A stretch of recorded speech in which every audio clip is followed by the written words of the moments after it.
Yo voy a tocar mis temas en dos partes. Voy a tratar de darles alguna idea cuantitativa del fenómeno de atención en salud a los venezolanos y después voy a hacer un lineamiento, un esbozo todavía de la política pública que estamos construyendo, que sobra decirlo es difícil.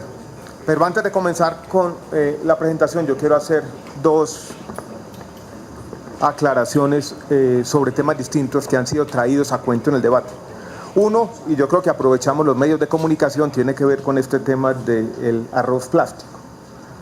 El INVIMA el día de ayer sacó un comunicado al respecto y yo quiero hacer las siguientes aclaraciones. Se trata de una de las tantas noticias falsas que circulan en redes sociales. Colombia no está importando arroz de la China. Las importaciones de arroz de Colombia tienen tres orígenes: Estados Unidos, Perú y Alemania. Desde el año 2010 aproximadamente, el INVIMA hace análisis de muestras de arroz. En esos estudios no ha encontrado ninguna evidencia de arroz plástico. El INVIMA también, con sus agencias homólogas en otros países, comparten alertas sobre este tipo de fenómenos que puede estar ocurriendo. Ninguna agencia sanitaria internacional homóloga del INVIMA ha identificado arroz plástico. Toda la información está en la página del INVIMA y yo invito a toda la comunidad, sobre todo respetuosamente, a que en estos casos recurran más a la información oficial que a estos temas que circulan en las redes sociales. Es un poco el mundo que nos tocó vivir. Todos los días hay cosas parecidas circulando en redes sociales. Ese es un tema. El otro, este era para el doctor Urrego, que hizo la pregunta, y yo creo que gracias por permitirnos hacer la aclaración. Era el doctor Urrutia, que mencionó un tema del microtráfico. Tuvimos un debate en la Comisión Séptima de Senado la semana pasada al respecto. Y yo quisiera hacer solo una aclaración.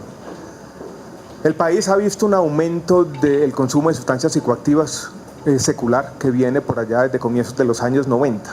¿Cuál es el tema que nos preocupa actualmente? Más que la cocaína y el bazuco son las nuevas sustancias y estas sustancias sintéticas. Eso que usted señala en Valledupar es una realidad, desafortunadamente, de todo el país. El consumo de bazuco, por ejemplo, paradójicamente ha venido disminuyendo desde hace década y media. Entonces son esas nuevas sustancias donde tenemos que poner el énfasis. He tenido conversaciones al respecto con la Fiscalía, con el Ministerio de Justicia, con el Fondo Nacional de Estupefacientes. Tenemos un informe reciente del Fondo Nacional de Estupefacientes sobre esas nuevas sustancias, poniendo el énfasis también en los lugares del país donde encontramos una problemática más acentuada. Entro entonces en materia. Perdón por el paréntesis, pero yo creo que era importante hacer estas aclaraciones. Entonces, el primer tema tiene que ver con las cifras de atenciones. Voy a darle las cifras disponibles, que no son las mejores. Tal vez la cifra más diciente viene del registro de atenciones en salud del Hospital Erasmo Meoz de la ciudad de Cúcuta, que es el hospital público de tercer nivel, a donde han llegado más venezolanos y donde puede observarse este fenómeno de manera más precisa, creo yo. Y las cifras dicen lo siguiente, para que las tengamos todos en mente. En el año 2016 se atendieron 2.600 pacientes venezolanos en el Hospital Erasmo Meoz de Cúcuta. El costo de esas atenciones estuvo cercano a los 2.500 millones de pesos. Año 2017, llevamos 1.000 atenciones en el primer trimestre. Si uno fuera a extrapolar esta cifra de 1.000 hacia final de año, tendríamos 4.000 atenciones. Esto es 4.000 pacientes venezolanos atendidos, que mostraría un incremento 2017 con respecto a 2016 del 50%. Esa es una cifra que nos puede dar alguna idea, todavía no precisa, de cuál es la tasa de aumento que se está presentando este año con respecto al año anterior. Esa tasa puede ser preocupante. Cada atención cuesta aproximadamente entre 200 y 220 millones de pesos. Entonces, cada paciente atendido, tal vez no cada atención porque el paciente puede ser atendido varias veces. Estaríamos hablando en el Hospital Erasmo Meoz, el costo de las atenciones a venezolanos, estimado año 2017, podría ascender a 4.000 millones de pesos. Tenemos otras cifras. Por ejemplo, nosotros hacemos vigilancia obligatoria de los casos de malaria atendidos en el país. Tenemos 180 ciudadanos venezolanos atendidos por malaria entre enero y abril de este año. La malaria es una de esas enfermedades asociadas al cambio climático reemergente que venía disminuyendo sustancialmente pero ha vuelto a aumentar. Y tenemos informes anecdóticos por ahora de crecimiento de casos de malaria en Venezuela y seguramente estos casos de malaria atendidos en el país van a seguir aumentando este año. Tenemos algunas otras cifras indirectas, que es la base de datos sobre el registro único de afiliados, que fue la que presentamos como parte de las respuestas al formulario, pero que son casos, si se quiere, anecdóticos. Son pacientes afiliados al sistema de salud, pero que dicen tener su residencia permanente en Venezuela. No nos da una idea muy grande de la dimensión, pero sí nos puede dar alguna idea de los cambios del fenómeno de atención a venezolanos. Cuando uno compara registro único de atención, registro único de afiliados, casos de nacimientos atendidos de mujeres venezolanas que decían tener su residencia permanente en Venezuela, y compara 2015 con 2016, tenemos un aumento del 200%, 64 versus 131.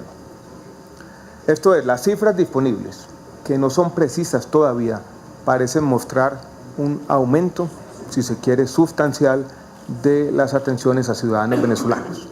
Pero todavía no tenemos cifras precisas. Como sabíamos esto, nosotros publicamos esta circular el 27 de febrero, dirigida a las entidades territoriales, a las empresas sociales del Estado, hospitales públicos, a las instituciones prestadoras de servicios de salud, para que en un formulario que aquí se publica, le informen al Ministerio de Salud y Protección Social todas las prestaciones individuales de servicios de salud a venezolanos. Esto está funcionando desde el mes de marzo de este año. Esto nos va a permitir tener una mejor información este año que en los años anteriores. Esto es, ya le dimos instrucción a todas las instituciones prestadoras de servicios de salud en el país para que en un formato especificado, preciso, claro y detallado le entreguen al Ministerio de Salud toda la información sobre prestaciones de servicios de salud, no solo a venezolanos, sino a extranjeros en general. Esta es la circular que publicamos en febrero. Paso al segundo tema. Resumiendo, mi intervención de la primera parte es que tenemos información todavía fragmentaria, imparcial, pero tal vez la más confiable, que es la que tiene que ver con el Hospital Erasmo Medós de la ciudad de Cúcuta, nos muestra o nos sugiere al menos un aumento, en este caso del 50% de las atenciones a ciudadanos venezolanos 2017-2016.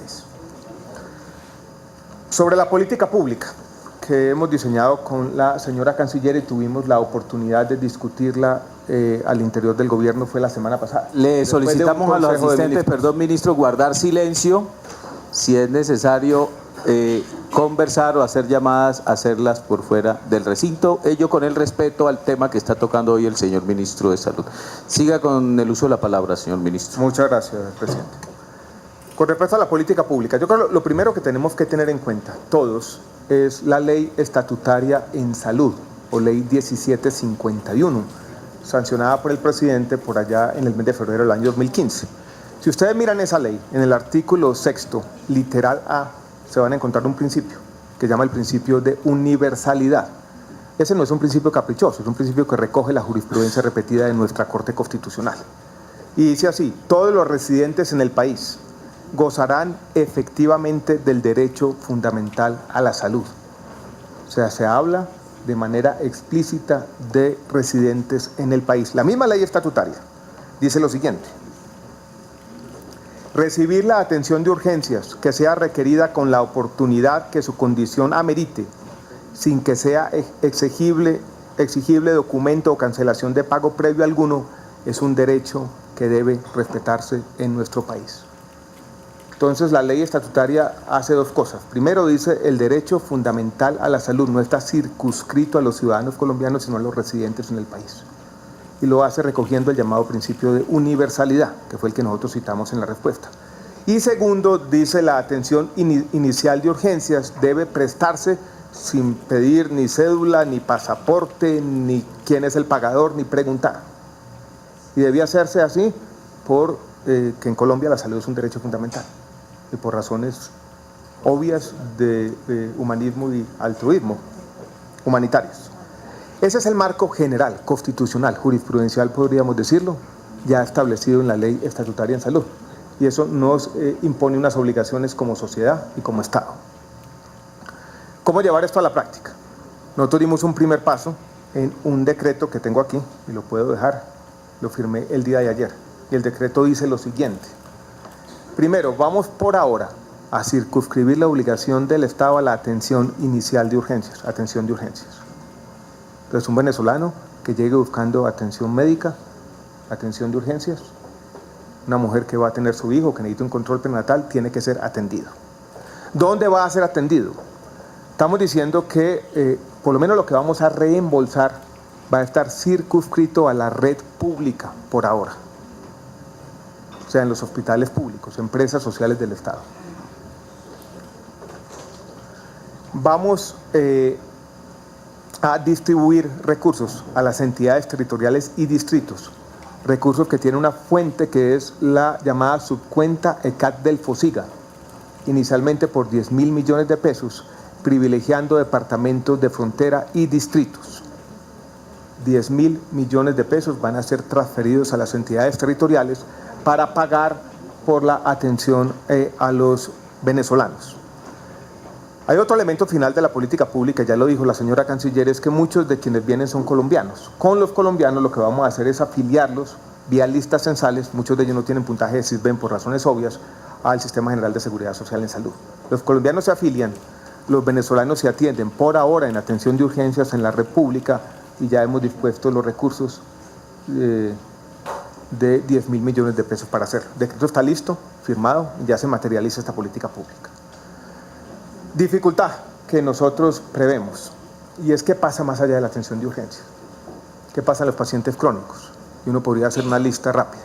Pacientes de VIH-Sida, pacientes oncológicos, pacientes enfermos renales crónicos que necesitan una diálisis. Es una enfermedad de alto costo, un tratamiento que vale 2 o 3 millones de pesos al mes.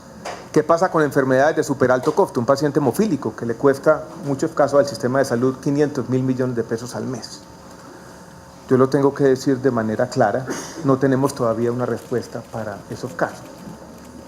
Ustedes conocen las dificultades financieras de nuestro sistema de salud. Los sistemas de salud tienen una dificultad financiera adicional, es que 1% de los pacientes explican el 50% de los costos totales. Si nosotros abrimos las puertas de par en par y atraemos pacientes de alto costo, eso no es sostenible en las condiciones actuales de nuestro sistema de salud. ¿Qué hacer?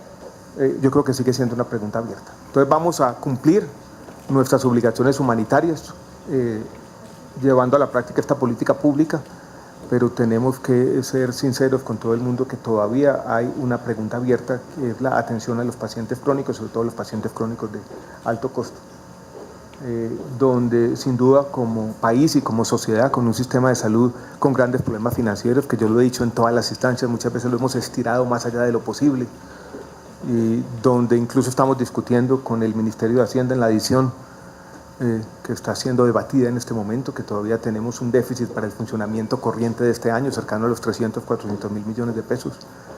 Si a eso le sumamos una obligación de 1.000, 2.000, 5.000, 20.000 pacientes de alto costo, sinceramente no seremos capaces, será insostenible. Muchas gracias a todos.